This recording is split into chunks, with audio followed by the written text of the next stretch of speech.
très largement consacré aux suites des inondations. Nous serons notamment à Barèges, une ville totalement dévastée par les eaux. La commune a été évacuée de la plupart de ses occupants par la route du Tourmalet. À Barèges, comme dans les autres communes dont les moyens d'accès sont bloqués, la question du ravitaillement se pose désormais.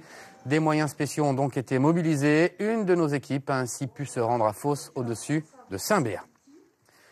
Ces derniers jours, vous avez déjà pu découvrir sur notre antenne des images impressionnantes liées aux inondations. Eh bien, celles qui vont venir sont encore plus fortes.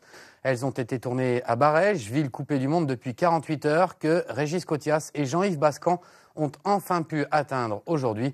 Barèges, une commune littéralement dévastée. 7 maisons et granges emportées. Le Bastan, torrent de montagne qui dévale du Tourmalet, déverse dans sa colère rochers, galets et troncs comme il ensevelit des voitures, passe au-dessus d'un établissement thermal sans oublier de dévaster un camping. Il dépose ses alluvions jusque dans les résidences de tourisme et pour compléter la longue liste des ravages, emporte les rues et les routes. Bref, après la crue, Barèges est dévasté. Plus d'eau potable, plus d'assainissement, plus d'électricité, plus de moyens de téléphone puisque toutes les lignes sont coupées. Donc le seul moyen que l'on a de communication, j'ai un téléphone satellite que la préfecture m'a fait passer. Donc on est dans une situation très délicate. Dans ce chaos, les curistes ont été évacués hier soir de la petite cité thermale pour s'échapper par le col du Tourmalet entrouvert. Les campeurs ont tout laissé derrière eux. On s'est retrouvés au milieu du camping parce que l'eau montait de partout. Et après, au bout de 2 heures, l'eau a commencé à dévaler parce que le torrent, les arbres et tout. On a atterri tant bien que mal en sautant une haie et en poussant les derrières des femmes dans un immeuble. Et après, on nous a emmenés dans les hôtels. 24 habitants, des commerçants et hôteliers restent dans le village, désert. Ils veillent sur leur établissement et surtout attendent avec beaucoup d'impatience de l'aide.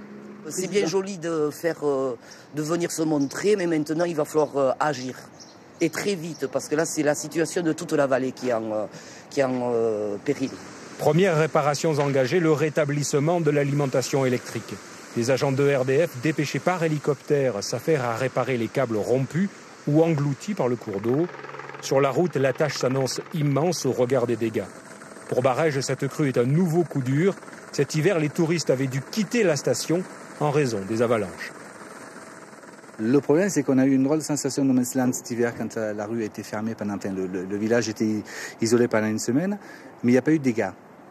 Or là, c'est l'apocalypse, quoi. Et on a l'impression de ce no man's land, mais multiplié par 10, parce que là, par contre, il n'y a pas eu mort d'homme ici, en tout cas, et c'est déjà pas mal.